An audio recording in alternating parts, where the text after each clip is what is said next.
दोस्तों ये कहानी है एक ऐसे लड़के की जो कि पढ़ाई में एवरेज था। दिन भर दोस्तों के साथ टाइम पास करना, मोबाइल चलाते रहना उसकी आदत थी। घर पर उसकी माँ की तबीयत भी ठीक नहीं रहती थी और वो ठहरे गरीब परिवार से, और घर की हालत बस से बदतर थी। यानी अगर कोई मेहमान आ भी जाए तो उसके बैठाने तक की जगह वहां नहीं होती थी। एक बार उसका दोस्त उसे बुलाने के लिए आया कि चल कहीं चलते हैं। तो वो दोस्त पहली बार उसके घर पर आया था तो घर की हालत को देखकर दंग रह गया। तो उसने पूछा, क्या तू यहाँ पर रहता है? बोले हाँ मैं यहाँ पर रहता हूँ। क्या ये तेरा घर है? बोला हाँ ये मेरा घर है भाई। बोला तू ऐसे हालातों में रहता है? वो बोला हाँ मैं ऐसे हालातों में ही रहता हूँ। क्यों, क्या हुआ?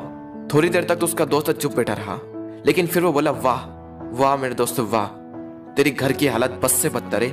माँ घर पर बीमार पड़ी हुई है, पापा दिन रात काम करके थोड़ा सा पैसा जुटा पाते हैं और उससे घर खर्च चलाते हैं, और तू दिन भर मोबाइल चलाते रहता है, दिन भर दोस्तों के साथ टाइम पास करता है। तुझे अपने करियर की कोई चिंता नहीं और तेरे घर की हालत बस से बदतर हो चुकी है। तो एक बात बता, किसको धोखा दे रहा है? अपने आप को, अपने माँ बाप को? किसको धोखा दे रहा है? उसके दोस्तों ने कहा तू चल मेरे साथ। वो बोला कहाँ चलना है? नहीं तू चल मेरे साथ। तो उसका दोस्त उसे वहां ले गया जहाँ पर उसके पापा काम करते थे। उसके पापा एक फैक्ट्री में मजदूर थे। वो वहां पर बैठे हुए थे, पसीने से तरबतर होकर हालत बस से बदतर हो चुकी थी, शरीर में पेन हो रहा था, और उनके पास में उन्हीं की फैक्ट्री का एक मजदूर और बैठा था और वो उनसे कुछ कह रहे थे। और वो कह रहे थे कि यार मेरी पत्नी घर पर बीमार है, इलाज कराने के लिए पैसे भी नहीं है। मैं दिन रात मेहनत करके सिर्फ 2 वक्त की रोटी जुटा पाता हूँ और उससे सिर्फ घर का खर्च चलता है और कहीं पैसा बच ही नहीं पाता। अभी तो बेटे के स्कूल की फीस भी भरनी है। यार इससे बेहतर तो मौत ही है। जिंदगी दुख का दूसरा नाम बन चुकी है। मैं तंग आ चुका हूँ इस जिंदगी से। अब तो सिर्फ मेरा बेटा ही मेरी आखिरी उम्मीद है। उसके पापा कह रहे थे कि देखना एक दिन मेरा बेटा इससे भी बड़ी फैक्ट्री का मालिक बनेगा। वो लड़का और उसका दोस्त दोनों उस चीज को देख रहे थे और पूरे गौर से सुन रहे थे। तभी उसके दोस्त ने कहा, देख देख कैसे जीते हैं तेरे पापा तेरे से कितनी उम्मीद लगाए बैठे हैं, देख जरा एक बार। लेकिन क्या तुझे लगता है कि इस तरह से तो उनकी उम्मीदों पर खरा उतर पाएगा?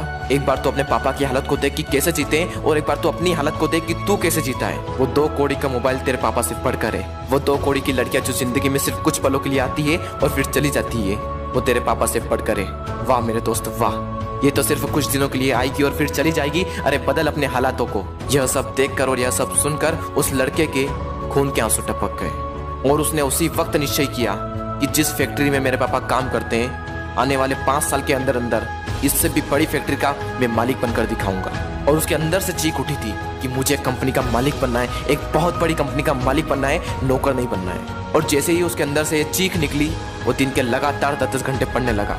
उसके दिमाग में सिर्फ एक ही लक्ष्य कि बहुत बड़ी कंपनी का मुझे मालिक बनना है। और उसके लिए मुझे क्या करना होगा? उसके लिए मुझे पढ़ना होगा, और मैं पढ़ूंगा। कोई माई का लाल ऐसा नहीं है जो मुझे रोक सकता है पढ़ने से। और आखिरी के सिर्फ 1 महीने में पढ़कर पूरे स्टेट में टॉप कर दिखाया। सब लोग हैरान हो गए कि ये कैसे हो गया। सबकी आंखें फटी की फटी रह गई। सब लोग दंग रह गए कि हाउ इज दिस पॉसिबल। जब उसका इंटरव्यू हुआ और उससे पूछा गया कि ये सब कैसे हुआ, तब उसने कहा कि मुझे जिंदगी में कुछ नहीं चाहिए, मुझे तो सिर्फ अपने पापा के सपनों को पूरा करना है। मेरे पापा का सपना है कि जिस फैक्ट्री में वो काम करते हैं उससे भी बड़ी फैक्ट्री का एक दिन में मालिक बनकर दिखाऊं। सिर्फ इसी सपने को लेकर मैं इतना पढ़ पाया और अपने प्रदेश में फर्स्ट आ पाया। दोस्तों हो सकता है कि आप इस कहानी की शुरुआती पार्ट को अपने आप से रिलेट कर पाओ। इंडिया में मैक्सिमम लोग या तो मिडिल क्लास फैमिली से बिलोंग करते हैं या फिर पुअर फैमिली से बिलोंग करते हैं। हर बच्चे के पापा बहुत ही संघर्ष करके उसे पढ़ाते हैं। हो सकता है आपके घर की भी यही हालत हो। उस कहानी में उस लड़के ने रियलिटी को एक्सेप्ट करा और अपने हालातों को बदल दिया।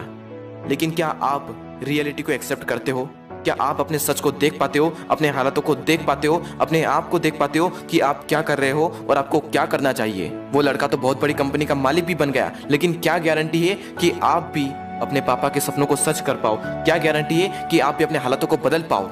गारंटी है मेरे दोस्त, गारंटी है जब आपके अंदर से एक चीख उठकर आए, आपके अंदर से एक आवाज उठकर आए कि मुझे पढ़ना है, और सिर्फ इसलिए पढ़ना है कि मैं अपने हालातों को बदल पाऊं। और जिस दिन आपके अंदर से ये आ गया ना कि मुझे पढ़ना है और सिर्फ इसलिए पढ़ना है कि अपने हालातों को बदलना है, अपने मम्मी पापा के सारे सपनों को सच करना है, जिस दिन आपके अंदर से ये आवाज आ गई, उस दिन से एक बात तो तय है कि आप अपने हालातों को बदल दोगे, अपने माँ बाप के सारे सपनों को सच कर दोगे। बस जरूरत है तो एक अंदर से आवाज की। दोस्तों बहाने बनाने से कुछ नहीं होगा। बहाने तो हर कोई बनाता है, हर वो इंसान बनाता है जो कायर होता है। मेरा मन नहीं लगता, मुझे आलस आ रहे हैं, मुझे मैथ्स टफ लगता है, मुझे साइंस टफ लगता है, मुझे ये टफ लगता है, मुझे वो टफ लगता है। कुछ भी टफ नहीं है। जाकर पूछो स्टॉपर से कि तुझे क्या टफ लगता है, तो हमेशा हमें सिर्फ एक ही चीज सुनने को मिलती है कि पढ़ने वाले के लिए कुछ भी टफ नहीं है। और दोस्तों जिंदगी का भी यही वसूल है, करने वाला कुछ भी कर जाएगा, और जो ना करने वाला है ना, वो छोटी सी मुसीबत आने पर रुक जाएगा। बहाने बनाने में उसका कोई रिकॉर्ड नहीं, उसे दिन भर आलस आते रहेंगे, उसके अंदर की एनर्जी बाहर उठ ही नहीं पाएगी।